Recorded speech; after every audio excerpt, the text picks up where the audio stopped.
Os gráficos das funções polinomiais do primeiro grau podem ser transladados. Palavra estranha, né?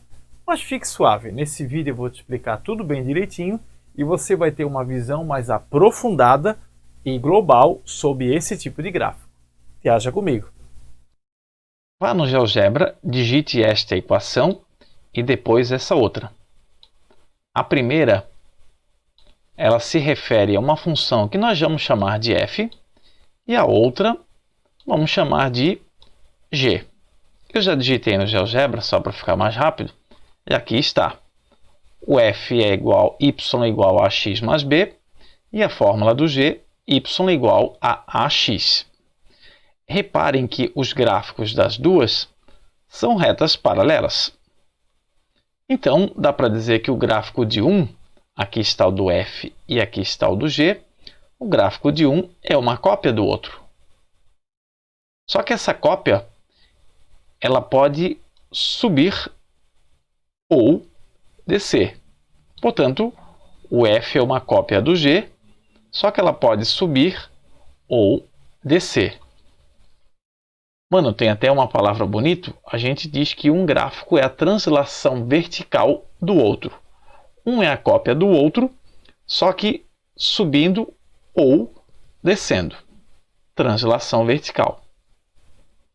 Tudo bem? Vamos lá. Agora reparem. Quando é que o gráfico do f fica exatamente sobreposto ou coincidente ao gráfico do g? Qual é a condição? O b tem que ser zero.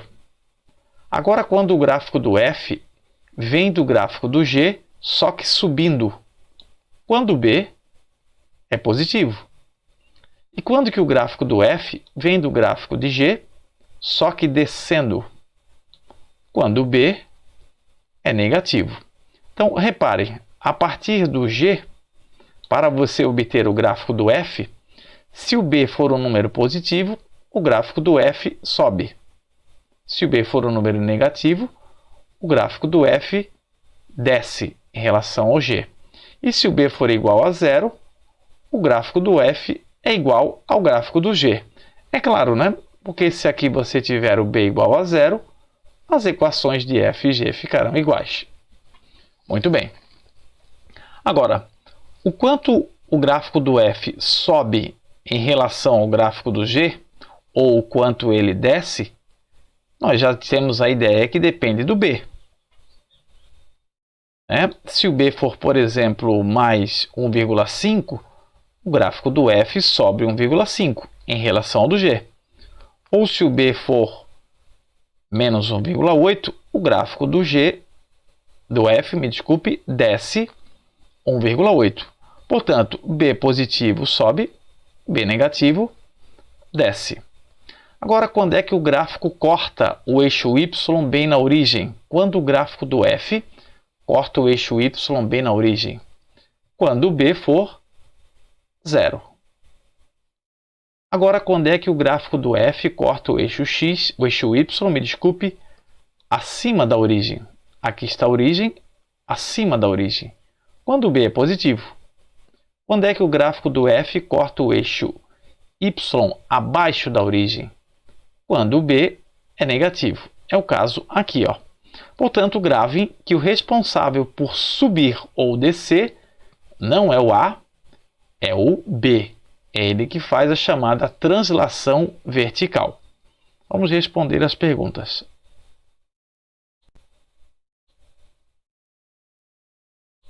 Vamos lá. Item A já fizemos.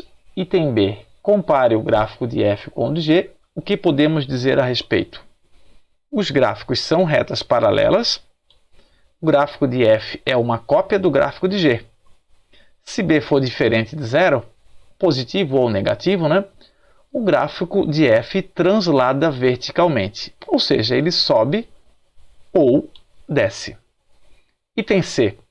O que acontece com o gráfico de f quando modificamos os valores de b? Bom, de certa forma a gente já respondeu aqui, só vamos ser mais preciso. Quando a gente muda o valor de b, o gráfico de f translada verticalmente. De tal forma que se o b for positivo, translada para cima, quer dizer, sobe. Se o b for negativo, translada para baixo, quer dizer, desce. E se o b for igual a zero, não há translação vertical. Nada acontece, então, comparando o gráfico de f com g. Como consequência, se você já sabe o gráfico desse aqui, ó, o gráfico desses dois vai ser fácil. Bom, nós já aprendemos que o gráfico dessa daqui, ó, é essa reta aqui, ó, é uma reta que passa pela origem. Então, neste caso, como o b vale 1, então o gráfico daqui é o mesmo que o daqui, ou seja, é isso, só que subindo uma unidade. Então é só eu fazer uma reta desse tipo aqui, só que subindo uma unidade. Se ela sobe uma unidade, vai ser assim, ó. Vamos fazer aqui um desenho. Vai ser alguma coisa mais ou menos assim, ó. Tentar fazer aqui. Exatamente. Aqui é o gráfico de y igual a 0,5x. E esse outro, y igual a 0,5x mais 1. E o da outra, em que o b vale menos 2, então eu pego esta reta e, já que o b é menos 2, eu desço 2 unidades. Então vai ser alguma coisa mais ou menos assim, ó. Vou tentar fazer um gráfico aqui mais ou menos. Vai ficar mais ou menos assim, ó. Esse é o gráfico, então, de y é igual a 0,5x menos 2. Então, como dissemos, o b é responsável por subir ou descer. B positivo sobe, B negativo desce. Essa afirmação que fizemos aí, ela foi feita baseado na conjectura do GeoGebra. Agora, será que não dá para a gente explicar um pouquinho melhor por que isso acontece, né? Eu não vou chegar a provar, né? Mas vamos explicar um pouquinho melhor aqui, ó. No primeiro caso aqui, ó, se você trocar o x por 2, por exemplo, o y vai ficar 0,5 vezes 2, o que dá 1. Então você define esse ponto aqui, ó, x2, y1. No gráfico seria aqui, ó, x2, y1. Esse pontinho aqui, ó. Ok. Na outra fórmula, se você trocar o x de novo por 2, você vai ficar com 0,5 vezes 2, que é exatamente essa conta aqui, né? Só que agora ainda tem mais um, ó. Então, nós vamos ficar com 1 mais 1, que dá 2. Então, nós definimos o ponto x2 e y2, que é exatamente esse aqui, ó. x2 e y2. Reparem agora, então, um detalhe. O valor de x atribuído para os dois casos é o mesmo. Só que os resultados do y, eles são diferentes. O resultado de y aqui, ó, é o resultado do outro y aumentado 1. Por que aumentou esse 1? Porque o b é 1. Exatamente. Então, assim a gente consegue entender um pouco mais de por que quando o b é positivo o gráfico sobe e quando ele é negativo o gráfico desce. Porque você atribui os mesmos valores de x, mas os valores de y podem aumentar quando o b for em positivo ou diminuir quando o b é negativo. Isso acontece não só para esses dois pontos aqui que a gente viu, né? Mas para os outros pontos da reta. E ainda entender qual a condição algébrica para que a reta intersecte, ou seja, corte, o eixo y na origem. A condição é que o b tem que ser 0. Qual é a condição para que o gráfico corte o eixo y acima da origem? Então, o gráfico tem que subir, né? E para isso, b tem que ser positivo. E por último, para que a reta corte o eixo y abaixo da origem, o gráfico tem que descer, ou seja, o b tem que ser negativo. Rapaziada, então nós estamos fazendo assim. Para as funções polinomiais do primeiro grau, a gente viu que o b ele faz com que o gráfico suba ou desça. Mas será que essa mesma ideia vale para outras funções? Sim.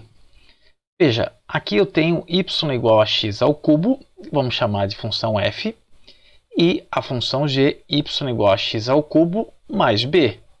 Veja que a diferença de uma para outra é apenas esse b aqui, ó. A gente colocou aqui uma letra B, mas poderia ser uma outra letra qualquer. C cedilha, W, K, sei lá.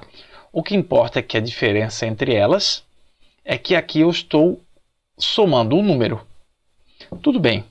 É claro que quando este B vale zero, o gráfico das duas é o mesmo, e é esse gráfico aqui, ó, conhecido como parábola cúbica. Mas agora notem que quando eu modifico o valor de B, olha só, o que acontece há uma translação. Este é o gráfico da G, este é o gráfico da F, então um é uma cópia do outro, só que transladado.